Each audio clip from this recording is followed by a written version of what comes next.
This week on the Backtable podcast. I think it was Steve Jobs when he was trying to get his co-founder for Apple, Wozniak, to come and start the company with them. And he's like, if everything sort of works out, we would have built a great company. But if it's a failure, that's totally fine. We would have lost everything, all of our life savings. But at least it was in the pursuit of something that's like a great company or whatever. It worked out. It worked out for them. But at the end of the day, it's sort of that's kind of the approach, right? I mean, if you end up losing a lot of time and money, it's totally fine. It's only money.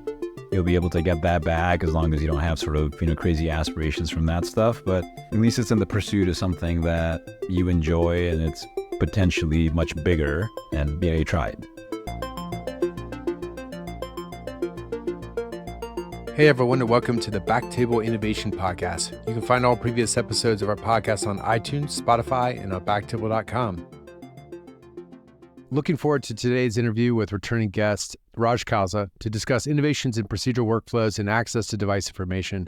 Raj was on our show recently to talk about the MBA for physicians that's actually releasing this week, January 7th. Welcome back to the show. Yeah, thanks a lot for having me, Aaron. Appreciate it. Yeah, so I'm going to have you do an intro per usual and tell us a bit about your background. Just real quick, how you, Raj, and I connected. I know we've met in person at a number, SIR, Western Angio, and Raj is also one of the people that kind of got me interested in this Quantic Executive MBA, which I'm currently in the middle of. So always like running into Raj. He came to our bonfire at the first Creator Weekend that we did back in November, and it was a lot of fun to see you with your gang, Sabine and Kevin. We always joke that you guys got your own little entourage in SoCal. Yeah, no, it's been great. That gang, and then my family was in town, so I crashed your party, seems like, but it was such a fun time.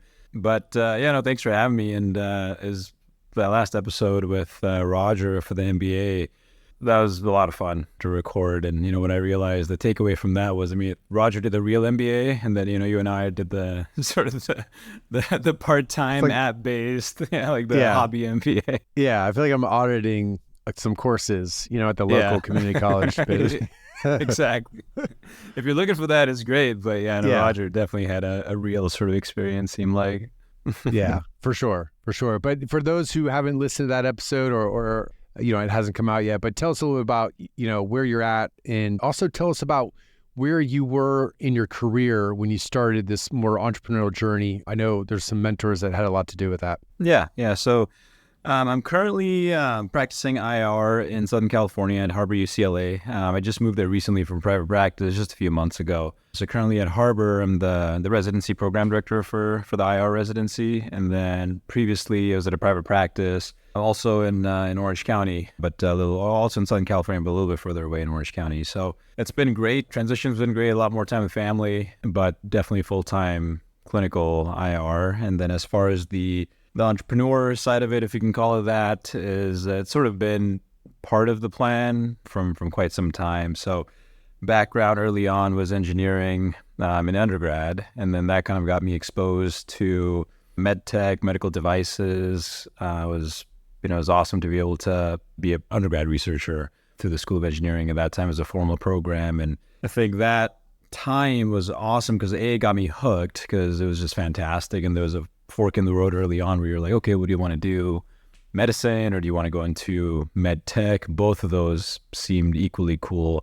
But I think the one takeaway for me there was med tech sort of allows you, if you fully delve into that area, to kind of work on the upstream stuff and maybe the upstream stuff alone, right? You don't really get to see that one-on-one impact, but then medicine allows you to do that. And so if you're a physician, you get that one-on-one impact, which is cool. But as a physician entrepreneur, you can sort of have the best of both worlds, right? So you get the one-on-one with daily patient care, but if you're innovating and developing devices involved, then you sort of get that upstream potential impact too. So I thought that was just like a really good opportunity. So, went to medicine, but was involved in that stuff early on. So from undergrad, went over to med school at UCI. The School of Engineering and the med school campus was sort of on the same, they're just walking distance from each other, because of the interest there. Remained pretty involved with the School of Engineering throughout, and so did a few projects with undergrad and master's level engineers for as long as I could in undergrad. And then we actually tried to start my roommate actually at the time so he was from Northwestern undergrad and I was at USC. Both of us had some experience and interest to apply to a biodesign program over at Stanford, which, everybody sort of knows of. When I got their book, which is probably over here in this unused background somewhere back up there. So that book is, if you're looking to get involved in med tech and device development, that's sort of like the Bible, right? So biodesign by Paul Yock and John McHour, and a lot of case studies, but, sort of went through that book, cover to cover a few times. And, that's sort of your first formal education into how this stuff really works. With that said, there's really no sort of formal education for that. It's just sort of you try it and you kind of figure it out. But we try to sort of create that Stanford Biodesign over in med school. We were able to launch kind of one project through that, but sort of tough to keep that going unless you're running it, for the long term, and then ended up going to residency and, met my co-founder for the company that we eventually incorporated in early residency. So that's Everardo. You've met him too in the past. So met him back in 2013, and over the next, 6 years, I did a few projects with him, and it was, all over the map. So one, we had a project on retained surgical instruments. We got funded for that.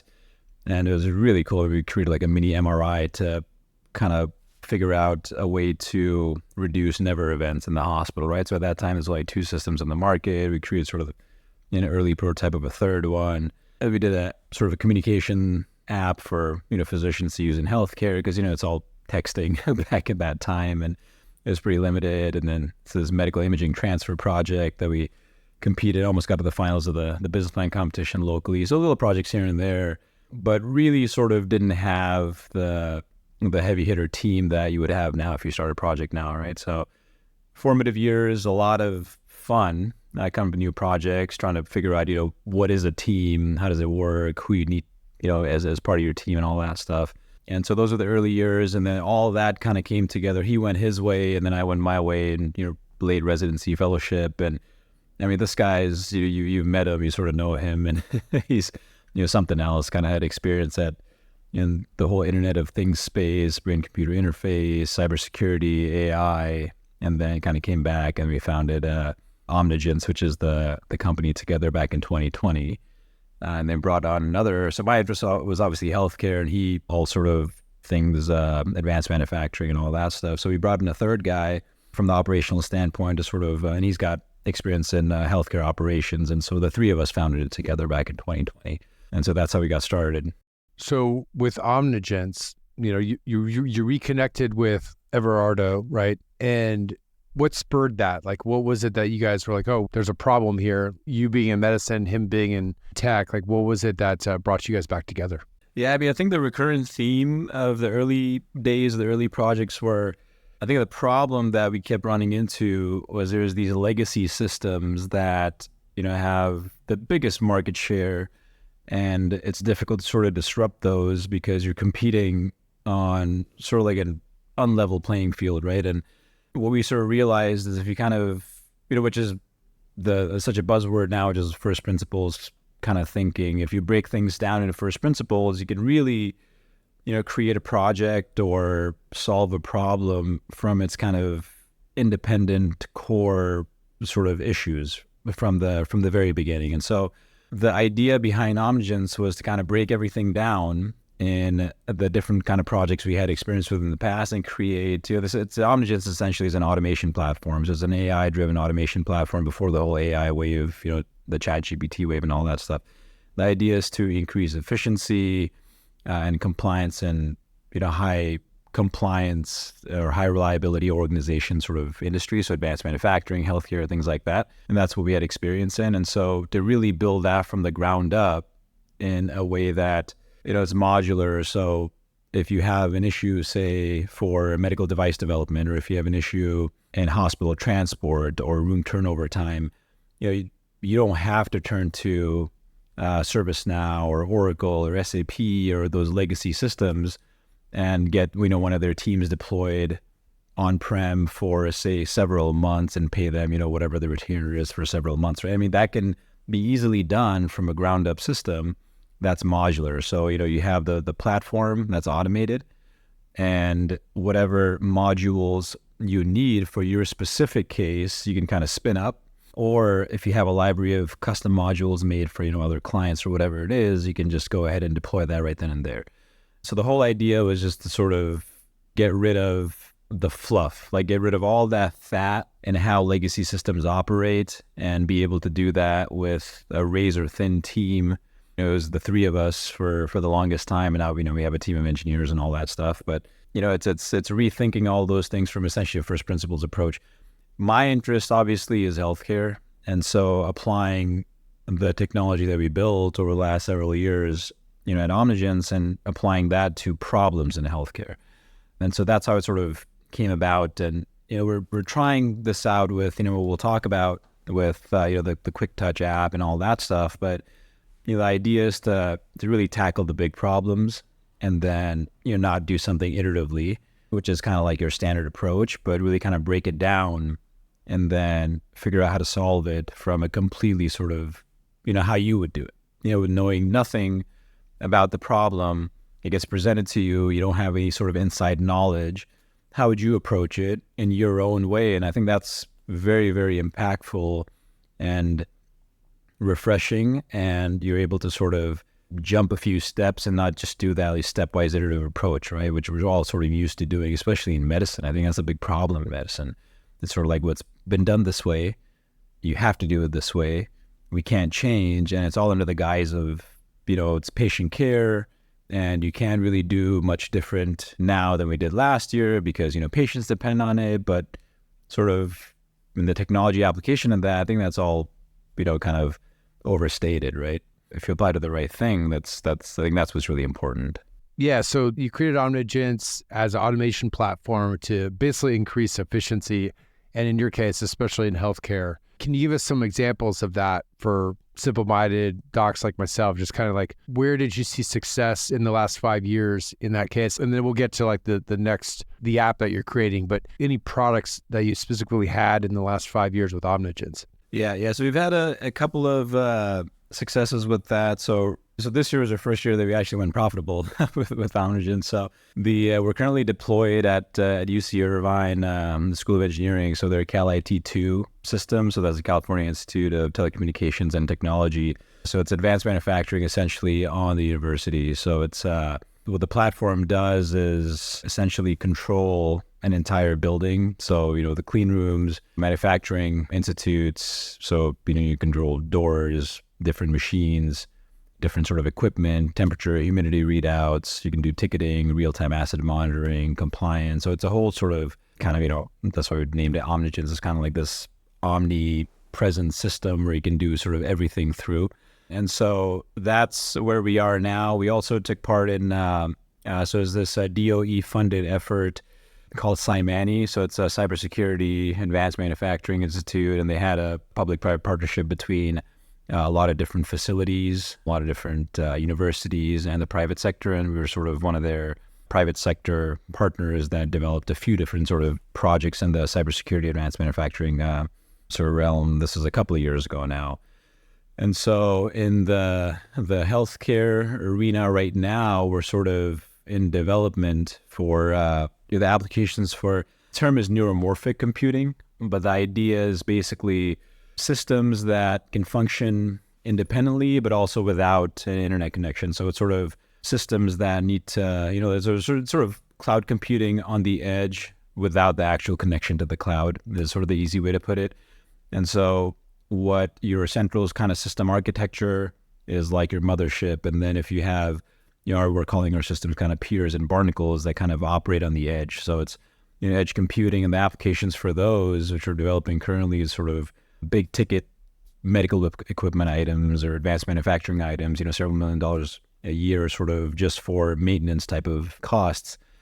You could do sort of things that are similar to predictive maintenance for those. And the idea with that is you can record a lot of different parameters on your edge systems, and then it becomes predictive in the way that, if you created this little band pass filter and, 99.999% of the time, the system's supposed to behave this way in terms of, the sounds it creates or the frequency it sort of hums at. If it sort of goes outside that little filter, that narrow band that you create, it can sort of alert you before a scheduled maintenance or before that system sort of goes down, right? So that's a huge area of cost for a lot of manufacturers, huge area of cost for the healthcare system. It's all reactive and sort of passive. And so predictive maintenance is a big sort of area for high compliance industries. And that's where we're focusing in now. So it's sort of like digital synesthesia is another kind of term for it. You can encode a lot of information in a different sort of domain and then transfer all that through your central sort of system. And then as your library kind of builds, you can execute a lot of kind of functions before the fact or before a maintenance kind of breakdown. So those are kind of like just different examples of where we can use this system. It's kind of like a deep tech AI enabled system. The AI kind of architecture was built out 2019, 2020.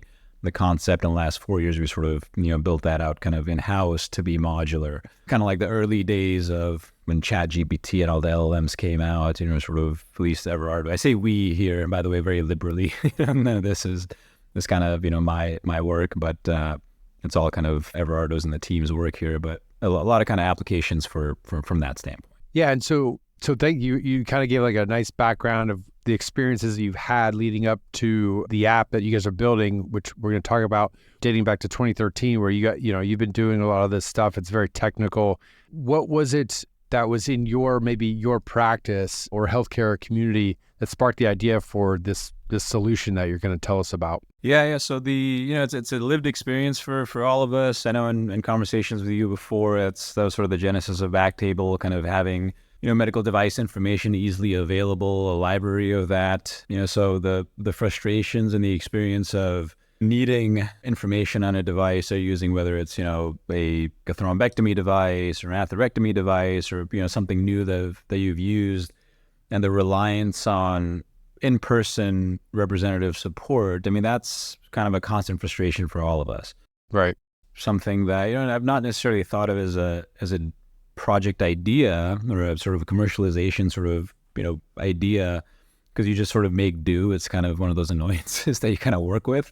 We ended up spinning off a company called Random Order, and the product, the app is called QuickTouch, because one of our lead techs from like a decade ago, he actually left for industry and then had a few different roles, and I was in leadership, and that's something that he was really passionate about. And so he's like, hey, I have this thing I've been trying to work on, and what do you think? And obviously, if I tell that to you, it resonates with you because of your background and how Backtable started, and you talk to any endovascular people, like everybody's kind of had those frustrations. So that resonated with me, and I think I was looking for a project to try the platform for Omnigence, and so we're like, yeah, let's do this. Let's figure out if we can build this thing. And so that's how that came about. So essentially, what we started on. And this was almost about a year ago now, so sort of around SIR last year. We did the proof of concept, and then have been sort of heads down developing the platform, which was a lot trickier than to build out than I thought it would be initially. But we're here now, so we started on that sort of project since that time, and now here we are with the product. Yeah, I mean, you're right. It was part of like sort of our early idea was just having better access to device information. And you and I have spoken about this, how, EV Today puts out this manual, like paper form buyer's guide that it may have a digital form. I don't know, but it's been the same for decades as far as I can tell. And it's a lot to keep up with. And it's really like not that practical, right? It's not, you're not going to carry that around with you. And it's not the information is not super easily accessible. And so having something that's a little bit more dynamic and that's always updated, not updated once a year, I think sounds amazing. You knew that there was a need for this, but where do you start? Like, did you research it? Did you talk to docs?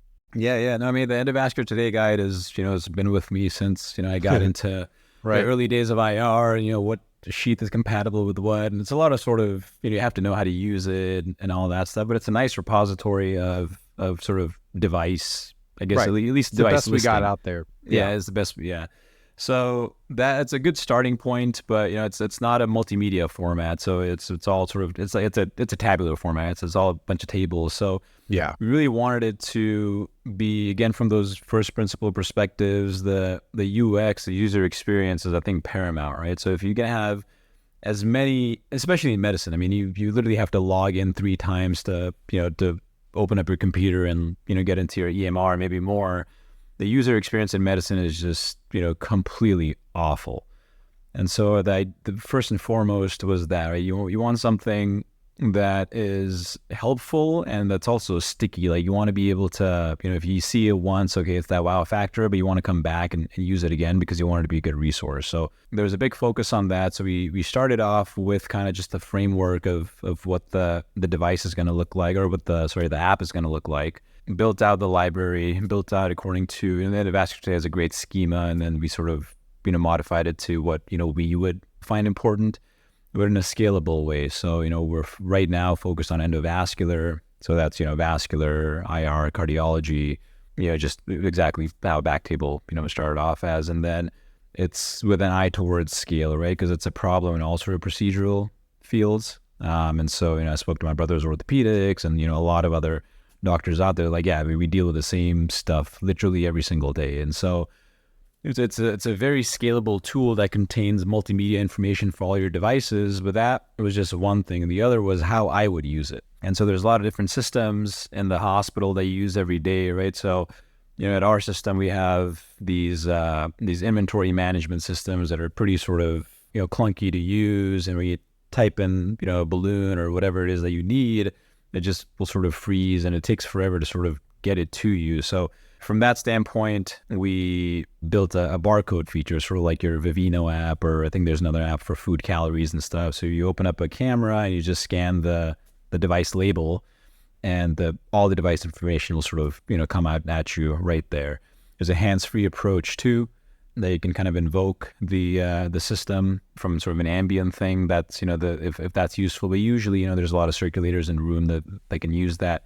It's built out for, obviously, physician operators, students, residents, but also the staff, so nursing staff, technologists, because, all that sort of information is useful for everybody in that room. So that was sort of step one for us. The other one was kind of leverage all this, the Internet of Things and AI capabilities. And so it's got its own sort of a closed system AI assistant. And so if you have, you don't want to type, or you don't want to have to go through the fixed kind of device catalog, you can invoke the AI and say, hey, what thrombectomy devices do I have available to me? And it gives you a list of, all those. Okay, tell me more about this device. Okay, what is it? What are the working lengths? What's the sheet size? What's, what sort of are the contraindications? What can I do? Oh, are there any multimedia images? Show me some examples. All those things the AI can just do for you. Right. It's got a voice what's on feature. label, what's off label. Exactly. And it's as good as your data. And so just sort of for, for data sovereignty, you don't want it to sort of hallucinate. You don't want it to, be open to the internet. And so that was kind of a conscious decision we made after speaking with, potential sort of, users, both on the medical device and physician side, right? You want the actual data that's there. If it's not there, you don't want the AI to sort of infer that, because that's how it's built on. It's all inference sort of technology. So right now, is it the full capability of the AI on the system? No, but that's by design, right? You want it to, you ask a question, look through that closed system of what you fed into it. So all the device documentation, or you as in the medical device manufacturers, fed into it. And if they want data sovereignty and, this is the only stuff we want it to pull, then it's only going to reference that. And if it's not that, it's going to say it's not that. And it's going to link you to, the actual sort of area in the PDF where it got that information from, so you can check that yourself, right? So that's a big deal in sort of medicine and healthcare. So it's quite a few features. So obviously all the other sort of, from a UX standpoint, features of, favoriting it. There's a engagement tool of, likes. There's kind of a trending feed banner, trending devices banner, obviously, areas where you can do a news feed, all sort of capabilities from what you expect from a modern app to be. And we're building out, obviously other capabilities that, at least we think are important, or, we're getting feedback on early on. But I think the kind of early experience has been really great. I mean, the folks that have used it are like, yeah, we needed this like 10 years ago, obviously. So we're hoping that sort of sticks, but it's constant iteration, constant development with that. Yeah. Were there any other tech solutions in other industries that you pulled ideas from as well, not just in, within healthcare? Like, is there something similar that exists, well, you mentioned Vivino, right? But like something, I mean, and that is a very sophisticated app, which does work really well for its purposes. But were there any others that you kind of like pulled ideas from? So there's a couple of different ways we went about it. One was, really focused on high reliability organizations and how they focus on workflows. And so the aviation industry we looked at pharmaceutical industry, and obviously the advanced manufacturing industry. So there's no sort of repeat steps in the app that, that they make you sort of, click twice. And if, in the sort of the early scenarios, if there is that, we spent an extra, whatever it is, with the team to just sort of get rid of it. Because, that was a huge pet peeve of mine.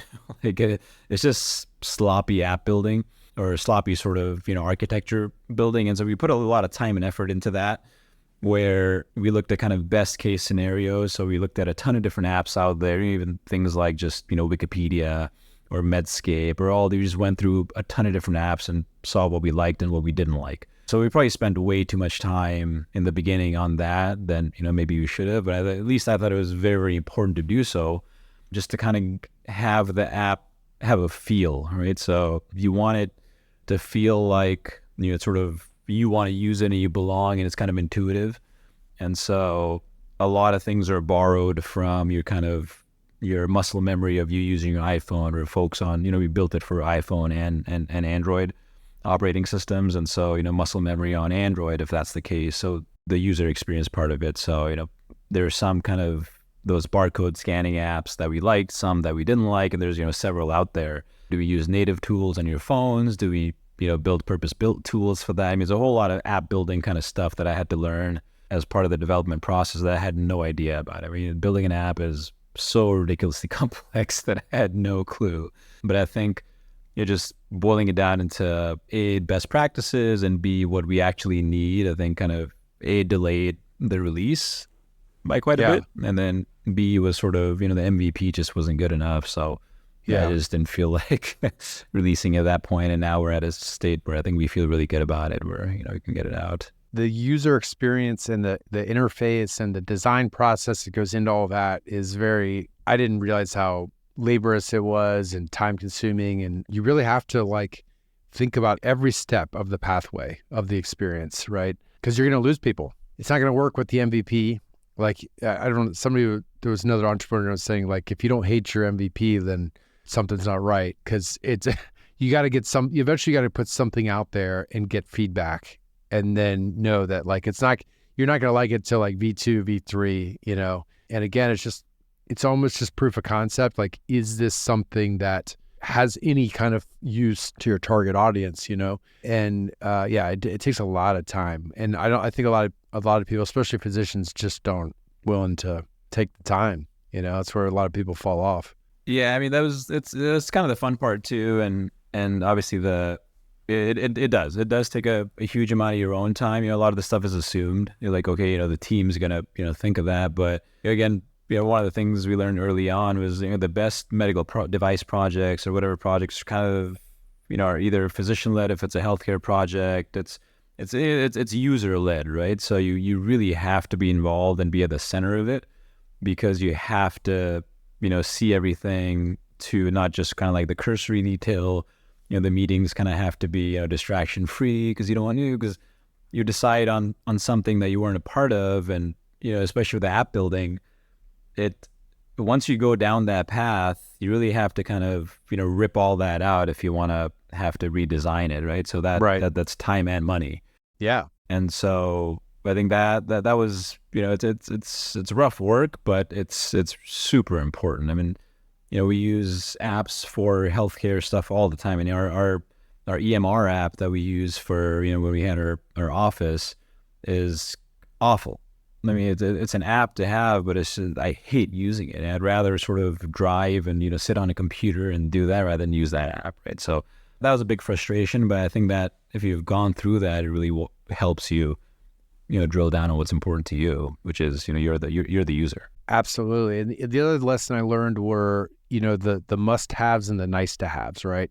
And then also just like signal to noise. Like a lot of people with feedback can give you a lot of noise. And like, how do you get the strong signals of what's important, and how do you cut out all that stuff that's really, maybe they're nice-to-haves, but they're not must-haves for that MVP or V1. Did you have any issues with that? I still struggle with that. Initially it's like, this is a must-have, and then you have your list of nice-to-haves, and then, a lot of those things in the nice-to-have columns become the must-haves. You're like, no, you just said this was a nice-to-have. No, on second thought, I have to. I just can't put it out there. So, I mean, that's an ongoing struggle, but, it's like anything, right? I mean, it's time and money. So, you delay it, and it's your project, right? So you delay it until you're happy with it. Because if you don't like it, other people aren't going to like it either. But you're right. I mean, at some point we got to get it out there, and it's a sort of a living project. And so, it's going to keep on getting better, is at least the hope. Yeah, it's a living, breathing thing, like that grows up like a child, basically. Like you just gotta know that it's going to get better, but you have to put the time into it, just like parenting. You got to put the time into it and help it get there, and get that feedback is essential. So speaking of the feedback and like, where do you start? I mean, you and I are in, the interventional space. We start with who we know and what we know, right? With these things, assuming you're starting out with your beta users as fellow IRs, even maybe vascular surgeons, because we're talking about disposable endovascular devices. Is that true? First off, I would imagine. Is that what I heard earlier? Yeah. Yeah. What are you're starting out with this small network? What are your goals in terms of expanding? Is it just disposable devices, or you mentioned you spoke to somebody in orthopedics? Like how fast are you going to try and scale that to cover multiple specialties and multiple devices? Yeah, I mean, I think right now we want to build a really good, useful product for endovascular, and then once we've kind of established that this is actually something, because you may put it out there and people are like, this is absolutely useless, I would never use this, and then you're sort of dead. But I think the idea is to sort of really gain a lot of traction in the endovascular space from users who find it useful, and then once the opportunity arises and we're at a steady state, then expand to sort of other fields. So there's dermatology has a lot of these issues, orthopedics, obviously a lot of the surgical specialties. It's a very procedural type of a need, right? So that's the idea. I think right now, that's the user part of it is just kind of one thing, right? Because there's a few different users. So one is physician users, and the other is medical device companies, right? So that world it's a two-way street. And the other kind of big problem, the reason why at least I was personally kind of interested in this space, is there's a big data gap or knowledge gap between, physician users and medical device companies who approximate or, sort of try to, have their best guess on what the physician need is. And so I think that's a big part of what we see all the time, right? So there's, a lot of the folks listening know as well. I mean, there's like the key opinion leaders, there's the mass users, and there's, like the physician advisors and consultants and all that stuff. But there's kind of a weighted average of advice, of opinions and all that stuff that comes into decisions by medical device companies when they're coming up with products, right? So, and, the device representatives have a lot to do with that, and, who they see, the super users or the early users. So there's a big kind of, moving weighted average at any given time of what medical device companies will produce for you to use. And some of those are spot on, and some of those are pretty off, right? In terms of what you need, how you need it to behave, and how it sort of solves your particular problem in patient care.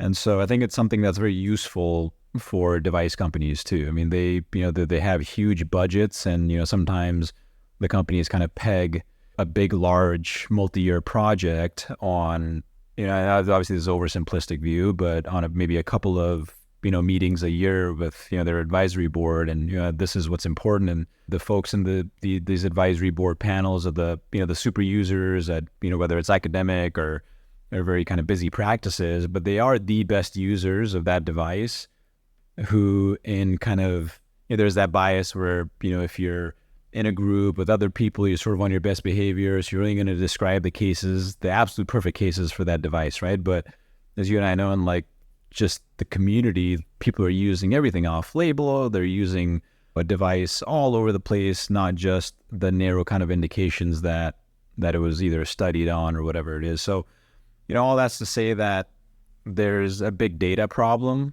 in medicine, both as we talked about previously on the physician side, but on the medical device side too. So you need real data, you need real world data.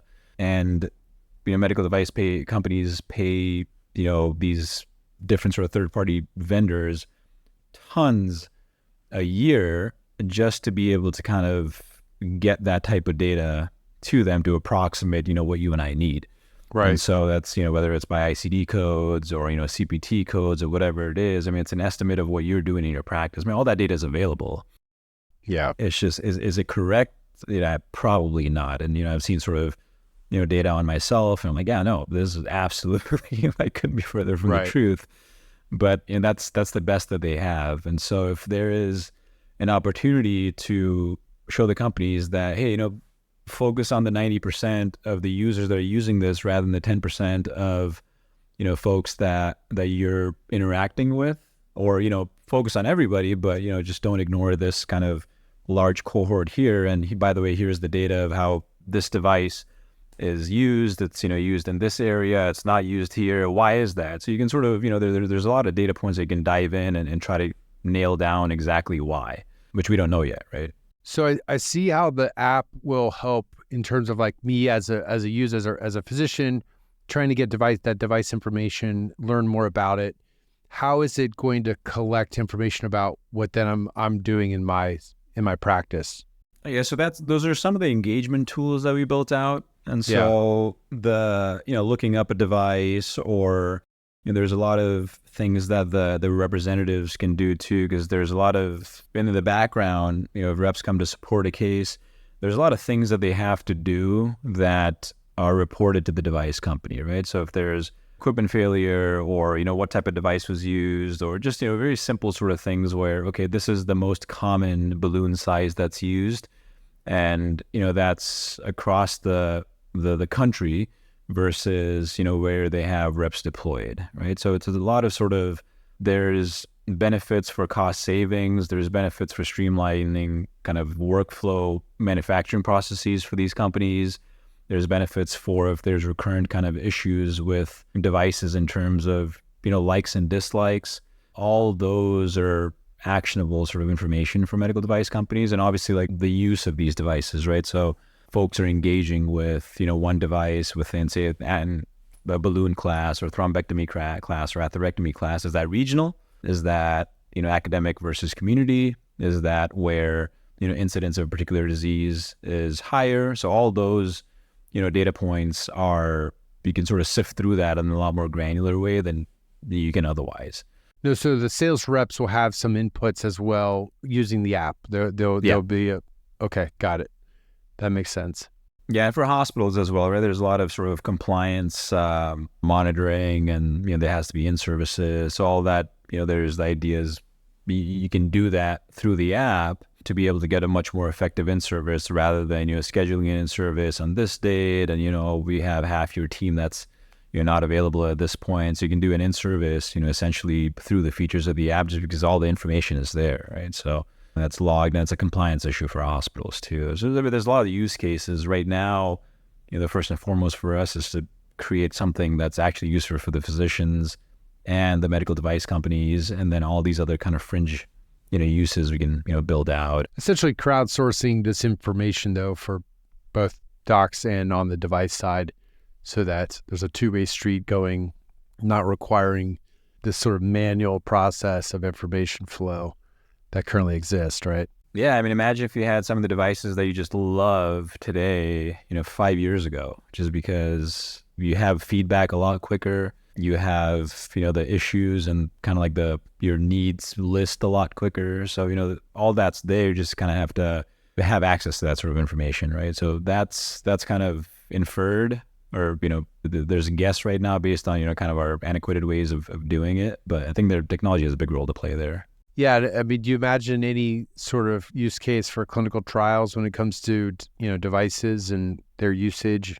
maybe enrolling sites and that sort of thing, or, for high volume users? Yeah. I mean, clinical trials is sort of its own separate beast. So, we looked at that, and, obviously right now we can't do everything. So right now that's not a high priority item there, but, on the medical device side, like limited market releases, there's a lot of sort of, paperwork that needs to go with that too. And that's within the wheelhouse of what we have currently. Clinical trials is probably an eventual goal. There's a lot of companies and a lot of solutions out in the space, again, very fragmented and everything, but definitely something that, we can look into down the line, but yeah, not an active feature or pursuit. So it sounds like you guys are getting ready for a launch. You currently have beta users helping, with the first versions and getting you that feedback. When's the expected launch? When docs start to see this in the App Store or Android store? Yeah, we're actually launching next week. So yeah, the timing of this couldn't have been better. And by the time I think the podcast is out, it's going to be available on the App Store for everybody. Okay. So it's out both on Google and the Apple App Store. And it'll be called QuickTouch. QuickTouch Clinical, yeah. QuickTouch Clinical. Okay. And it's free to sign up. Obviously, just username and password creation, just like your typical app. Okay. Yeah. So we have a website too that kind of walks you through everything and the features. But yeah, so we just sort of standard sign up, and then it's pretty quick and easy to use. So there's a website download link on the website as well, and then we can sort of get the information out whichever way as well. And then how are you guys planning on marketing this to physicians? Are you guys doing something at SIR or mostly digital marketing, Google ads? Like how are you going to get this in front of more docs? Yeah, so SIR is coming up next, I think. So that's going to be a big push. So conferences is one, and then I guess we're marketing as we speak right now. So it's going to be mostly kind of a word of mouth. I think that there is value in kind of a measured approach. I'd hate to get something out there that's it doesn't feel right and doesn't behave right, and then it's kind of blasted everywhere. And so I think kind of going a little bit slow, a little bit more organic. And so, through at least the immediate network, through conferences coming up, we'll see kind of what the initial feedback is. And then if it looks good, then kind of open it up through, social media and sort of the standard marketing channels. Yeah. Organic is good. I like organic because, just you get the right people involved first, and then the laggards will come later. It's just kind of challenging to get people, especially in these niche specialties, right? You want to get the right people using it first, get you that essential feedback, and then because they'll forgive you, right? Yeah. When it doesn't work right. Exactly. And it's if you and I don't like it, and if it's somebody that like, hey, by the way, this is what I like, this is what I don't like, that's very useful in the beginning. Yeah. If there's kind of a degree of separation, you don't get that. And so, I'd like to have all the feedback, and I'm like, oh, hey, what would you like in something like this? Is there something that, you just completely hate or is useless? That all you can't get that once sort of the cat's out of the bag. Yeah. Just to give, some of our listeners idea, because there's a lot of physician entrepreneurs or physicians who have ideas who, maybe want to create something, especially in digital health. Can you give an idea of how long it's taken you to get to this point where you're literally launching next week, from idea to launch, how long that's taken? And then also just kind of like what have been some of the challenges along the way, like things that you didn't expect? Yeah. So it's a little bit sort of tough. So I guess if you SIR last year or so was, our kind of early proof of concept, but that's only because we kind of had the tech sort of enablement of kind of the Omnigence platform, which is a big part of this, right? So everything is powered through, what we've done the last few years. But, if you take sort of, end of Q1 last year, it's around SIR to now. So it's about, 9 months or so to build and develop the app and kind of, do our kind of market testing and needs testing and all that stuff. So it's kind of an aggressive timeline, but the technology stack was there before. So I think to build that from the get-go for something new, and, we don't have any external funding. It's all, bootstrapped and self-funded. There's ways to kickstart that or jumpstart that if you, start off with a lot of external funding. But, this is just us. So it's, I'm sure, a little bit slower than if seasoned folks or the larger strategics or the health tech strategics were doing it. It would probably be a lot faster. So, in terms of how to get started, I mean, it's kind of all over the place. It's a labor of love on, our standpoint here. But I think, had Bill, who's our co-founder on this particular project in the spinoff, had he not come up to us and said, hey, this is, something I've been struggling for a while. Do you think there's a need? Let's just do this. And, are you interested? Yeah, I probably wouldn't have gone down this path had I not been looking for a project to kind of test out the Omnigence platform too. So it's a little bit kind of everything happened in the right spot for us. I already had a team that could execute. The most difficult part, I think, kind of summing up the last few years of trying to, do this stuff from, one project to the next, is the value of a strong team is probably, number one. So I'd probably, if I was starting out now, I'd do my biggest investment in the team and, find the best people, find the people you want to work with as the number one investment you would make. And, even if you fail together, that's okay. I mean, failures are amazing. And so if things don't work out, but you're really interested in this stuff, then that's totally fine. You'd hope to fail with someone else's money, not yours, but I think you fail with your own kind of, blood, sweat, and tears. It sticks more, and you remember the lessons learned a little bit more for the next go around. And this is, I don't know which number go around this is for me, but I think we're a lot more serious about this time around, and we've carried a lot more sort of lessons from previous experiences. And so, failures don't faze me or anybody else on the team at all. I mean, that's part of the game, and it's actually a lot of fun.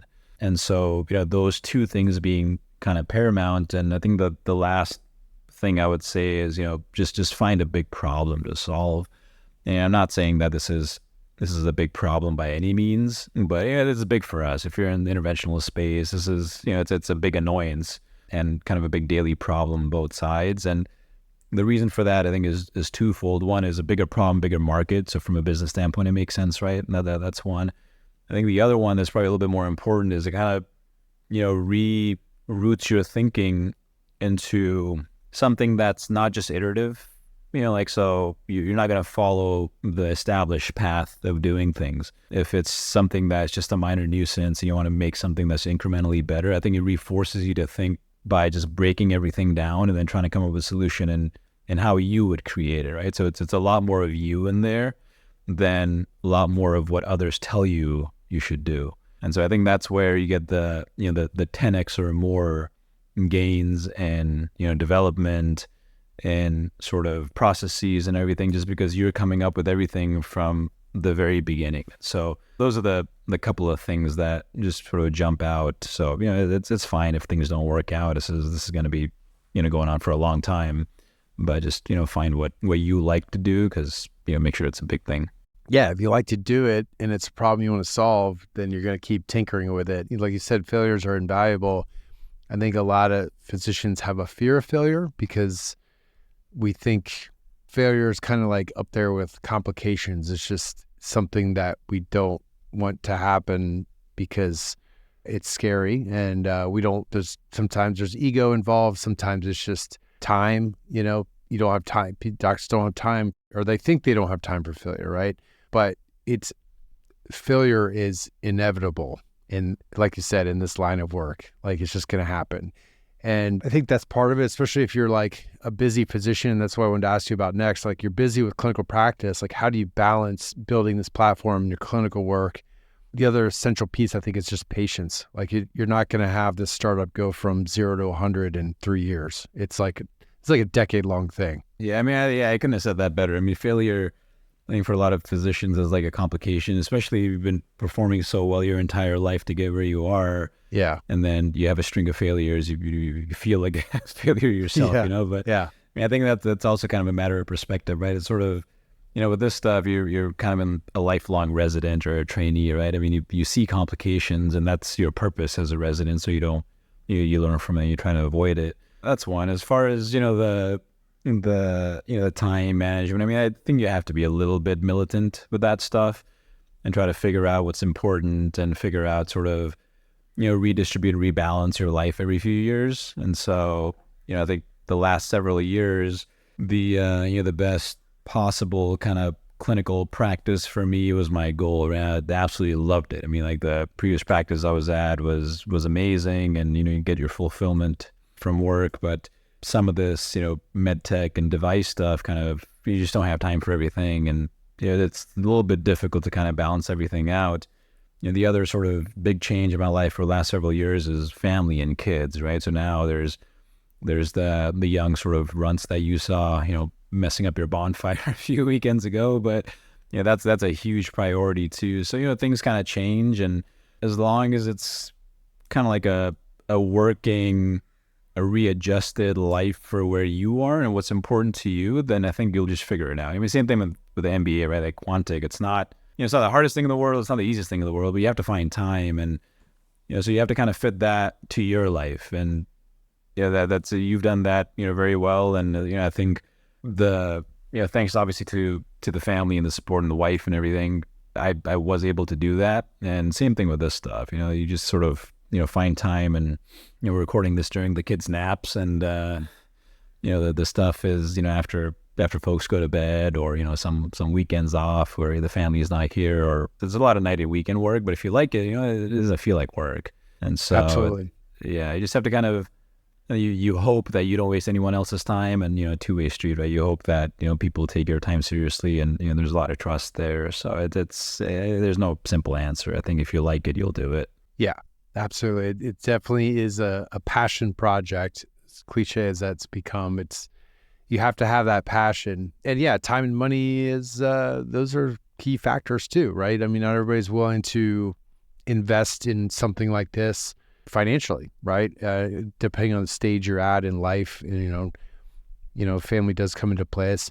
Tony Fadell, who was you said sparked this, but like, he's he was on the product team for the iPhone and the iPod, and then he went on to build Nest, and that sold to Google. He wrote this great book, Build, which I think, have you read that book, Build? No. It's fantastic, man. You got to read it. There's a whole chapter on no assholes, and it's really good. But he says that most successful entrepreneurs are in their mid to late 40s because they've had all these failures earlier in life. Like they failed throughout their 30s, basically, right? Their 20s and 30s. And then they finally, like, something clicks, and they've like learned from all this experience, just like we learn in medicine from all of our complications through all of our training. Like we have these supervised years of like 4 years of med school, 5 or 6 years sometimes in, actual residency training of supervised training. But we failed a lot during that period of time, a lot. And then you get on practice, and like, then it's 5 to 10 years before you're like feeling confident about how you practice, right? It's kind of the same in medicine. I was thinking about it as it is in business. It's just, all we hear about is successes, and it's really hard to stomach when you have your own personal failure. And I think that's really what you get afraid of. Like you said, because we've already dealt with failure. Like we got that behind us. It's hard to do that again in business. You know what I mean? Yeah. I mean, it's completely how you sort of rewire your brain to think about that stuff. And I mean, it's sort of, you sort of enjoy the failures. It's just you almost have to trick yourself into thinking like that. Now, it's interesting you mentioned the Tony Fadell thing. I think it was Steve Jobs, when he was trying to get his co-founder for Apple, Wozniak, to come and start the company with them. And he's like, if everything sort of works out, we would have built a great company. But if it's a failure, that's totally fine. We would have lost everything, all of our life savings, but at least it was in the pursuit of something that's like a great company or whatever. It worked out. It worked out for them. But at the end of the day, it's sort of that's kind of the approach, right? I mean, if you lose money on this stuff, obviously I'm in a very fortunate position. My wife's a physician too, so we're okay there. But if you end up losing a lot of time and money, it's totally fine. It's only money. You'll be able to get that back as long as you don't have sort of crazy aspirations from that stuff. But at least it's in the pursuit of something that you enjoy, and it's potentially much bigger. And you tried. Yeah, it's don't put yourself in those golden handcuffs. Basically, for any of those junior doctors out there, like just don't overspend. Live like you're a resident for a little bit. Get those loans paid off, right? And then it gives you the freedom to do stuff like this. Yeah. Because if you get the big mortgage, you get the fancy cars and all that stuff, you're just locked in, and then you have no flexibility to do something on the side that is maybe more fun because you got to pay that mortgage. I was listening to Chris Rock last night. He's like, the mortgage gets you every time. I don't know if you heard it. He's like, the mortgage will keep you straight. The mortgage will get you every time. And so, yeah, it's true. It's true. It humbles you for sure. It really does. I mean, it's sort of like adult life. We're all adulting right now, and it's a little bit sort of difficult to sometimes, kind of rein in all the stuff you do want to do. But I think there's no end to trying to make more money and this and that, and at least for early on, I got very good advice in the beginning that you'll make enough money throughout your career. Don't worry about that right now. Just be safe. Just make sure you have enough mentorship at work, and just do the right things early on, because if you make those mistakes too early in sort of the wrong way, it's very difficult to recover from that. Yeah, absolutely. So take it slow. Yeah. Well, Roger, on the hour. Any other advice for anybody out there? Obviously, we'll link to the app that's going to be in the App Store next week called QuickTouch Clinical. So if anybody's interested in checking it out, how can they get you feedback? Yeah, so I think we have a formal mechanism through the app for feedback, but I'll send the folks who are interested my contact information too. So if it's about the app or anything, or football or whatever it is, feel free to reach out anytime. Happy to chat. But no, thanks for the time. Really appreciate letting us come on and kind of tell you about this stuff. But it's been great. Thanks so much. Yeah, I'm looking forward to trying it myself and playing with it and seeing what you guys are up to. So thank you, everybody, for listening. We'll catch you on the next one.